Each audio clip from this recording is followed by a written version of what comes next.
bien sûr, oui, il y a des espaces de lecture, bien évidemment. Alors levez les yeux, vous voyez la pancarte là-bas. Voilà, vous pourrez aller dans cet espace. Il va y avoir des canapés, des fauteuils. Vous pourrez vous y installer et tout simplement lire les mangas qui sont au milieu de la pièce dans un bac spécifique. Pas de soucis, allez-y, bonne lecture. Bonjour, que puis-je faire pour vous? Oui, bien sûr, je peux vous conseiller sur des mangas. Et bien sûr, on les vend, bien évidemment. D'accord. Ok, votre ami vous a conseillé Demon Slayer. Très bon choix. Vous venez les acheter du coup. Ouais. Alors, combien de tomes vous voulez? Elle vous a pas expliqué l'histoire? Ok, bah je vais vous expliquer. Regardez, je vais prendre le premier tome avec moi. Alors, on va faire un truc, je vais vous expliquer et juste après, je lirai le synopsis qui est à l'arrière du premier tome.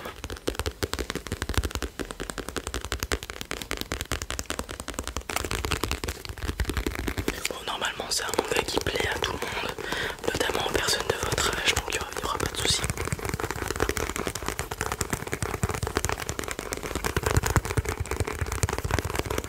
Et alors, à titre d'information, il existe aussi la série animée de ce manga que je vous conseille de regarder aussi vivement puisque elle est très bien produite. Voilà. Alors, Demon Slayer, c'est quoi? C'est dans un Japon du passé, donc il y a quelques millénaires. C'est marqué au début, non pas millénaire, pardon, au début du XXe siècle, donc il y a à peine les voitures, etc. Donc c'est un vieux Japon. Et dans ce Japon-là, il existe des démons qui sont méconnus de la plupart de la population, mais qui existent, qui sont bel et bien là. Et donc, du fait qu'il y a des démons, des fois, des personnes meurent de ces démons ou se font disparaissent, etc. Et c'est ce qui arrive à notre protagoniste Tanjiro qui est juste là. Un jour, excusez-moi. Un jour, il part vendre du charbon en ville puisqu'il habite dans la forêt, un petit peu reculée de la ville. Et il y va le matin, mais lorsqu'il revient, il y a une tempête de neige. Il peut pas remonter chez lui pour dormir la nuit. Heureusement, fort heureusement pour lui, il y a une personne qui lui propose de dormir chez lui parce que la nuit c'est dangereux. Il lui explique qu'il existe des démons.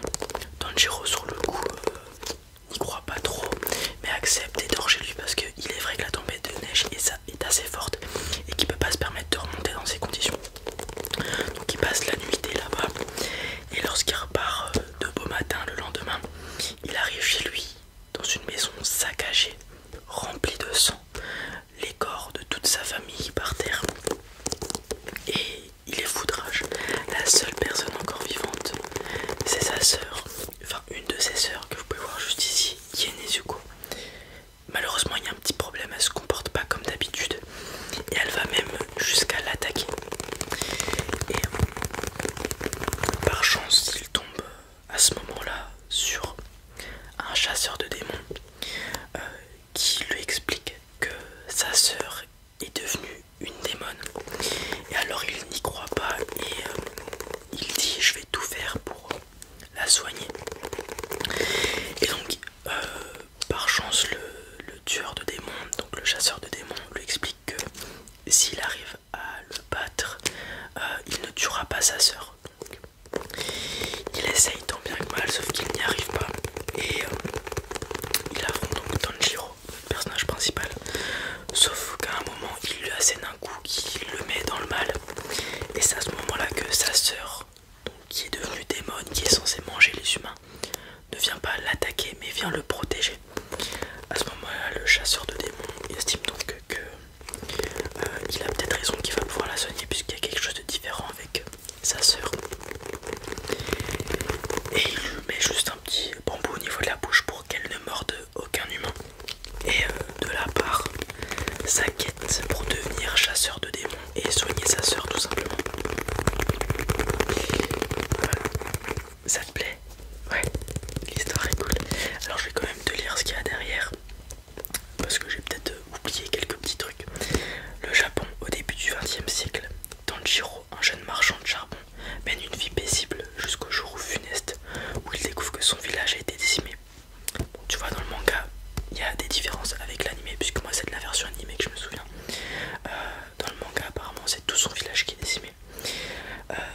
jeune sœur Nezuko est la seule survivante.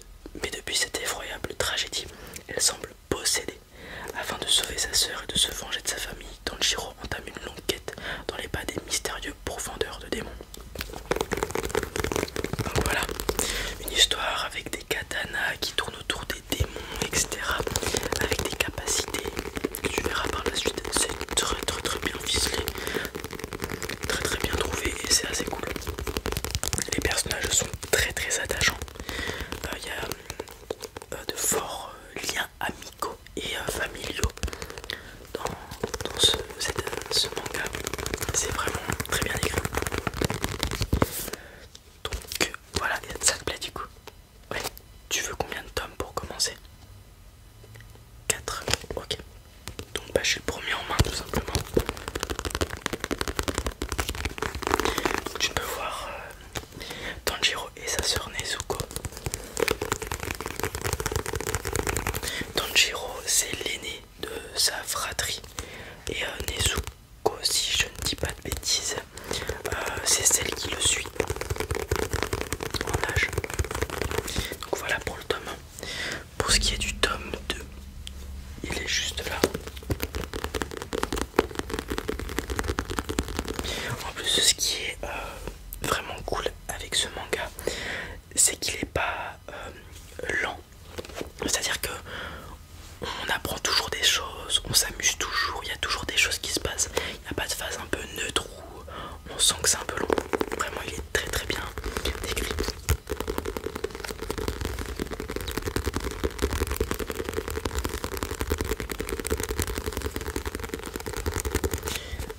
Sur la deuxième couverture, tu peux directement voir un autre personnage dont tu apprendras qu'il est très rapidement.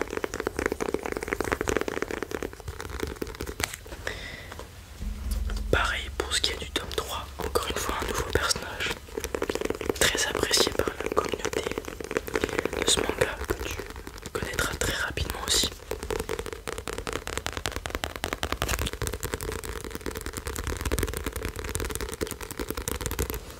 Et c'est la même chose pour ce qui est du 4e tome.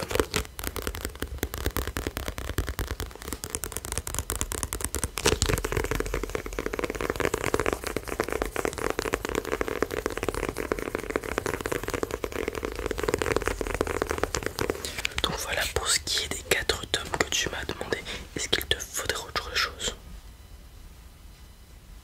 Oui, ça existe bien évidemment. C'est ce que tu venais chercher initialement. Ouais.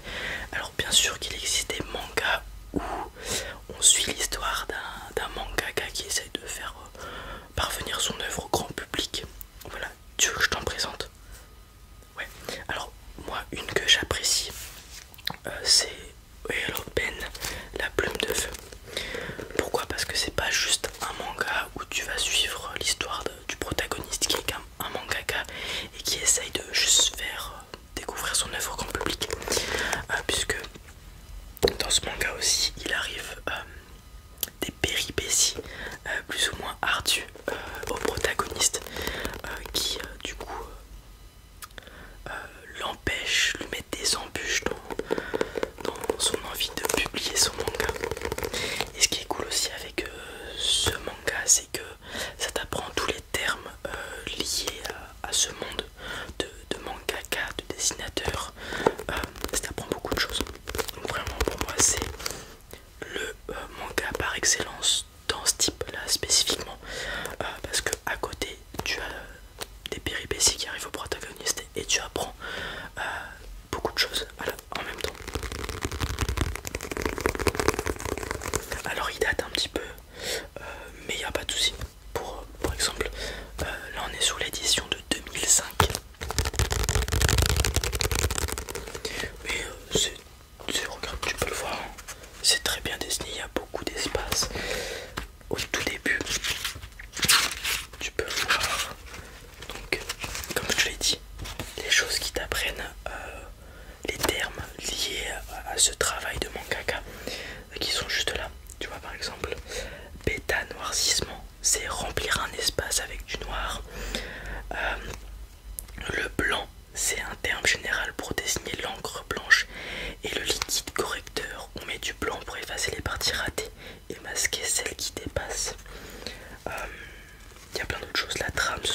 feuille semi-transparente imprimée de points blancs et noirs. Donc voilà, ça t'explique plein de choses et l'histoire est très bien et rondement ficelée, j'ai envie de dire. Tu vas le laisser tenter par celui-ci. Ouais. Je te mets que le tome 1 parce que ça c'est vraiment, pour ce style de manga là, c'est vraiment personnel.